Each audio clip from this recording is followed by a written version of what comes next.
Oi, meus amores, tudo bom com vocês? Por aqui tá tudo bem. Fiquem agora com mais um vídeo aqui no canal. Curte, comenta, compartilha. Não se esqueçam de se inscrever e ativar o sininho de notificação para ficar por dentro de tudo.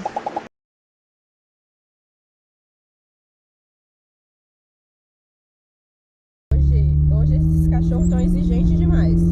Kainan ligou o carro pra sair, aí ó, tudo aqui já enfornado aqui dentro. Não querem descer. Não quero deixar eu ir trabalhar hoje é domingo. Então vamos ali no mercado, né? Rapidinho com eles, pra eles se sentirem importantes lá. Um tá na janela, o outro tá nessa janela de cá. Vamos aproveitar enquanto o bebê não nasce, né? Porque depois que o bebê nascer, acabou, meu filho, pra eles. Acabou a festa. Nunca deu falso positivo, minha linda, mas o que aconteceu foi que o primeiro teste que eu fiz, a linha ficou bem fraquinha, sabe? Porque eu ainda tava de pouquíssimas semanas. Daí quando eu fui no médico, e ela refez o exame, e aí deu positivo também a mesma coisa. Só que o primeiro que eu fiz em casa ficou bem fraquinha, sabe?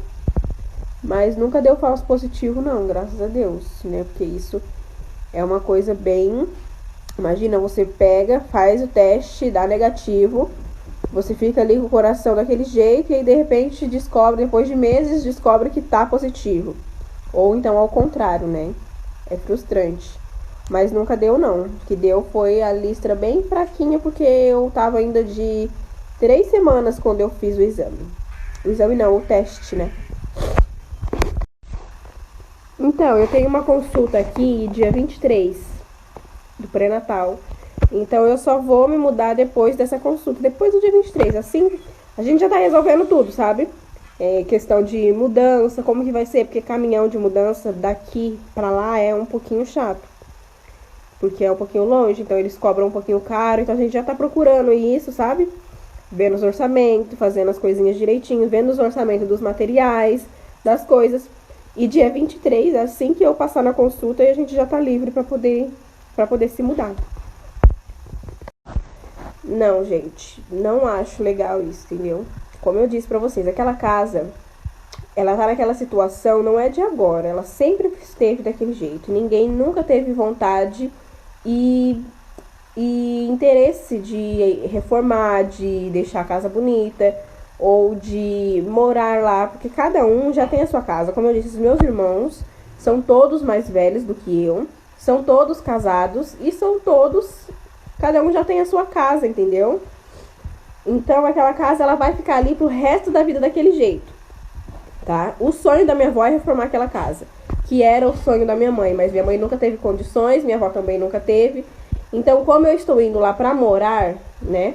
Eu vou reformar como eu posso, com o pouco que eu tenho, né? Vai ser aos pouquinhos, não vai ser uma coisa rápida. Enquanto eu estiver morando lá, eu vou deixar do jeito que eu quero, entendeu? É assim, não tem esse negócio de outra pessoa me ajudar. Não, gente, não acho legal isso, entendeu? Como eu disse pra vocês, aquela casa, ela tá naquela situação, não é de agora, ela sempre esteve daquele jeito. Ninguém nunca teve vontade e interesse de reformar, de deixar a casa bonita ou de morar lá, porque cada um já tem a sua casa. Como eu disse, os meus irmãos são todos mais velhos do que eu, são todos casados e cada um já tem a sua casa, entendeu? Então aquela casa, ela vai ficar ali pro resto da vida daquele jeito, tá? O sonho da minha avó é reformar aquela casa, que era o sonho da minha mãe, mas minha mãe nunca teve condições, minha avó também nunca teve. Então, como eu estou indo lá pra morar, né? Eu vou reformar como eu posso, com o pouco que eu tenho, né? Vai ser aos pouquinhos, não vai ser uma coisa rápida. Enquanto eu estiver morando lá, eu vou deixar do jeito que eu quero, entendeu? É assim, não tem esse negócio de outra pessoa me ajudar. Já, viu? Pior que já. Já passei, sim, por situações que me fez repensar sobre o que eu estava seguindo, eu acho que é por isso que eu dei uma afastada um pouco, né? Deixa eu contar pra vocês, naquela época, eu me batizei com 12 anos. Me batizei nas águas com 12 anos eu tinha. E desde então, assim, aquela igreja foi a igreja que minha mãe se batizou não, mas que ela tá ali desde sempre, entendeu? Desde que ela se mudou pra Rancharia, ela sempre foi naquela igreja. ela casou naquela igreja, ela teve todos os filhos dela, né? Todos passaram por aquela igreja quando ela estava grávida e tal. Enfim. E aí eu comecei a seguir, então, sempre fui pra igreja com ela, desde pequena. Ela deu uma afastada um pouco por causa da doença dela, mas depois ela voltou, quando ela conseguiu voltar, ela voltou, e eu sempre continuei indo com ela, né? Sempre fui a companheira dela nessas partes. Daí aconteceu o seguinte, gente, depois, quando eu já tava aí nessa idade de 12 anos, tinha o grupo de jovens na igreja, que era culto aos sábados. E tinha muitas outras coisas, né, que fazia parte ali daquele ministério, que era coisas bem legais, como tipo célula, encontrinhos. No sábado era o culto de jovens, que era um culto bem legal, assim, um culto divertido, que era especialmente para atrair os jovens, né? E aí depois do culto, as pessoas, o pessoal ali, todos os jovens se reuniam para sair e comer um lanche fora, ia todo mundo junto, aquela coisa maravilhosa, né? Aos domingos tinham coisas durante a tarde, eles sempre estavam fazendo algumas coisas assim com os jovens e tal. Só que eu sempre fui excluída de todas as coisas que aconteciam dentro da igreja. Eu estava ali, mas eu era como um fantasma ali, ó, real. Eu tinha uma amiguinha que ela estudava comigo, ela tinha a mesma idade que eu, e ela ia na mesma igreja. Então, assim, deu super certo. Porque como minha mãe não ia aos sábados, né, e nem fazia parte desse grupo de jovens, então eu ia. Só que eu não tinha amigos, então eu tinha só essa minha amiguinha em comum, né? E eu era amiguinha dela e ela era amiguinha de todos. Então, assim, eu sempre ficava excluída, a única pessoa que tinha pra conversar comigo era ela. A gente saía, sabe como que é você sentar assim na mesa e você ficar... Se fosse 4 horas que a gente saiu do culto, sentava na mesa pra comer alguma coisinha, eu ficava 4 horas sem conversar com ninguém, porque ninguém vinha conversar comigo, ninguém puxava assunto comigo. A igreja, ela tinha aquele certo grupinho, sabe? O grupinho dos filhos dos pastores, e os amiguinhos dos filhos dos pastores, e o resto é o resto. Vou contar pra vocês uma situação que eu passei que nunca mais fez eu ter vontade de ir e de passar por essa experiência de novo, que foi o retiro espiritual. O que é o retiro? O retiro é quando a igreja se junta no carnaval, nos dias do carnaval, para ir para um acampamento, né?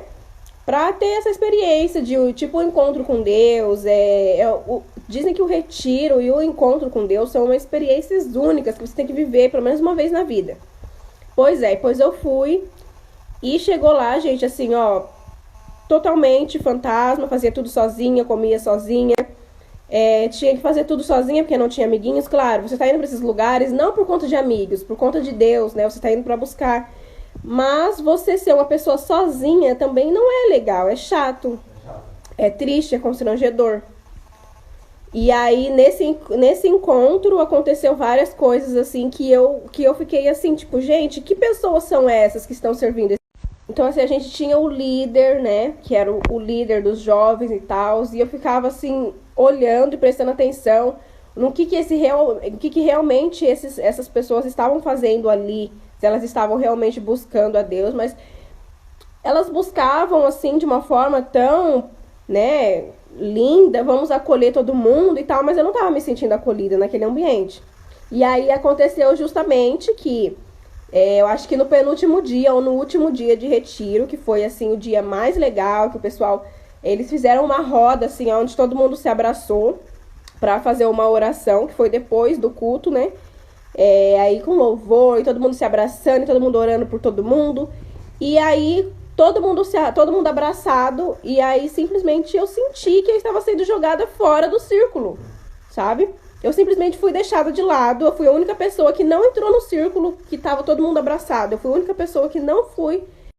E aí eu não ia abrir a roda de novo pra me enfiar lá dentro, então eu simplesmente percebi que tava todo mundo se abraçando, porque todo mundo se gostava, todo mundo se conhecia, todo mundo era amigo de todo mundo, e eu não, né? Eu era aquela quietinha, excluidinha. Então não fazia diferença, eu acho, pras pessoas ali. Às vezes eles até não perceberam que eu estava fora do círculo, né? Vamos trazer de volta.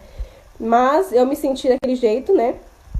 E aí, então, naquela hora eu peguei, vi que estava fora do círculo, então eu simplesmente sentei na cadeira e comecei a fazer minha oração ali sozinha, como se eu quisesse mesmo sentar ali sozinha para ter o meu momento com Deus, mas não, eu estava totalmente excluída. Então, depois daquele dia, eu comecei a me questionar de que, será que Jesus faria isso? Entendeu? O que aquele pessoal tá fazendo? De várias vezes de passar na rua, me conhecer, passar na rua e nem olhar na minha cara, nem um oi, nem um bom dia, sabe? São coisas assim que vai desanimando as pessoas. Então, resumindo, gente, depois desse dia eu percebi que eu estava num ambiente totalmente desconhecido, entendeu? Que as pessoas que estavam ali, elas não é aquele negócio assim, vamos trazer os jovens, vamos abraçar os jovens, vamos fazer eles se sentirem acolhidos e tal. Não tinha esse negócio, não tinha. Então eu percebi que ali não era o meu lugar. E aí eu parei de ir aos sábados, comecei a ir só aos domingos e às quartas-feiras, domingo era culto da família, na quarta-feira era culto de oração, que era o que minha mãe ia. Então eu ia para acompanhar ela, parei de participar. E aí, gente, assim, depois só ladeira abaixo. O que aconteceu com aquela igreja, com o líder dos jovens e com, sabe, você olha hoje em dia, você fala, gente, aconteceu tanta coisa ruim ali na nossa cara e a gente estava servindo ainda esse líder, né? Então, nunca foi mil maravilhas ali, então eu simplesmente saí. Então, gente, com tudo isso, né, eu parei de frequentar aquela igreja, assim, aos sábados e parei de fazer parte daquele grupo de jovens. E só que eu nunca me afastei de Deus, né? Assim, o que parei de ir, mas eu e Deus continuam a mesma coisa.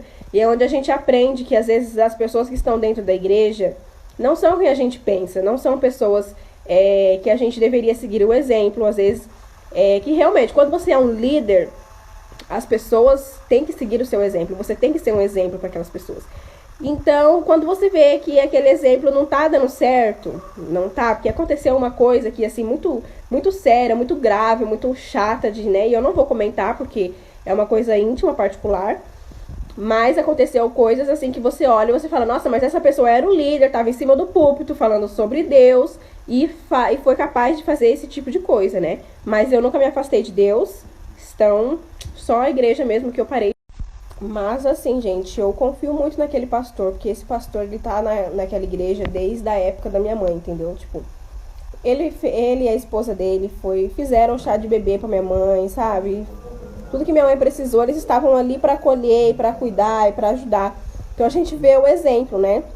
De um pastor que realmente se importa com a sua igreja e de líderes que só querem estar ali por nome. Então eu parei de seguir esse grupo, não vou mais. Hoje em dia ainda tem, naquela igreja, tem o grupo de jovens, mas eu não vou mais. Eu vou na igreja esses dias, eu fui, gente, no domingo. Semana passada que eu tava lá em Rancharia, eu fui na igreja no domingo. E aí olhando aqueles jovens, né? E parece que passa um filme na minha cabeça e eu não consigo acreditar que aqueles jovens estão firmes ali dentro, porque é uma coisa muito de louco. Mas os pastores, eu ainda amo eles, são os meus pastores que me batizaram e, enfim.